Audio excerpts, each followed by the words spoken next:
Hi, I'm Dorothy Godin, broker through Max Crown Realty, and welcome to Thursday Thoughts. Well, new changes are coming into the real estate world, and it is going to affect buyers and sellers and the relationship that buyers and sellers have with their realtor. Let's just talk about two things. Now, these things are not coming into effect till December 1st, which is great because there's going to be all kinds of new forms that we're going to have to learn, and there's just a huge learning curve. So one of the biggest things right now is you can either be a customer or a client right now. And as a client, of course, you have an agreement, you have service, you have representation. If you choose to be a customer, we do have a customer agreement, and we do have services that we provide, but you have no representation. And the thought is that the public is very unclear about what the differences are. And so the government has decided that you're either going to be a client or you're going to be unrepresented. And as an unrepresented person, you don't have an agreement with an agent. You get no service, no representation. You're kind of acting as your own agent. So it's going to be quite a learning curve because as an unrepresented person, you really want to know what you're getting into, because understand, if you choose to be unrepresented by an agent, you are getting no information that benefits you. Every information you're going to get from a realtor will be of benefit to their client. Whoever the client is going to get the benefit of the knowledge and experience of that realtor. So as we progress in the new changes, I'll probably talk a little bit more, but definitely there's going to be a change in that relationship. There's going to be people who don't want to be represented.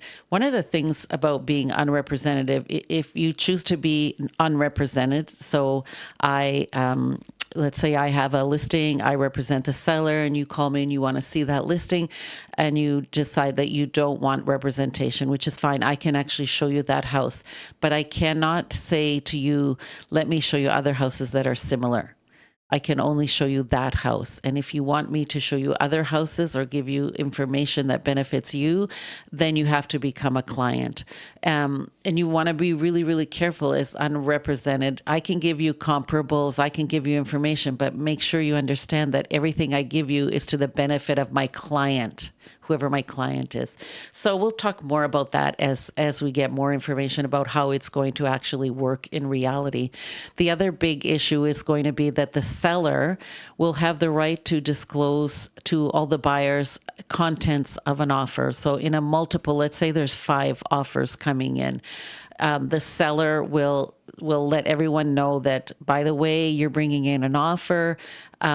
I'm going to be disclosing different things about that, all the offers to all the buyers. So the only thing they can't tell anyone who the buyer is, or give any information that would indicate who the buyer might be. So if there's an offer that's conditional on selling a house, they could just say, we have an offer, here's the price, it's conditional on selling a house, but they can't tell you details of that house. They can't tell you any details that would let anyone know who the buyer is. So this is very, very new. Buyers have been calling for transparency for a long time, and I guess this is their solution to that.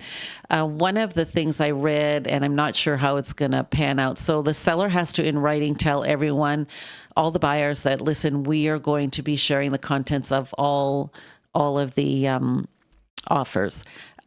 They can change their mind. If they get the offers and then they decide that they don't really want to share this information, they can change their mind, put it in writing, and then tell all the buyers, okay, listen, we're not going to be disclosing anything.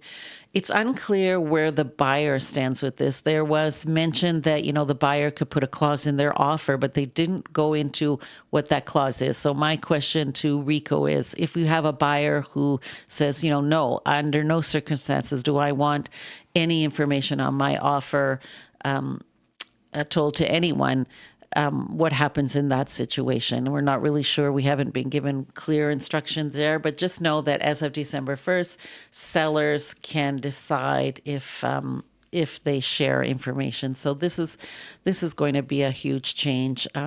These regulations are coming in December 1st, and we're just starting to get information. And as we get more clarity, we'll definitely share that. The market is still very good. Average sale price is still up there. We're sitting at, I believe, 485, which averages in the market around 21 days. So it's still very busy and still time to move into a new house before the holidays.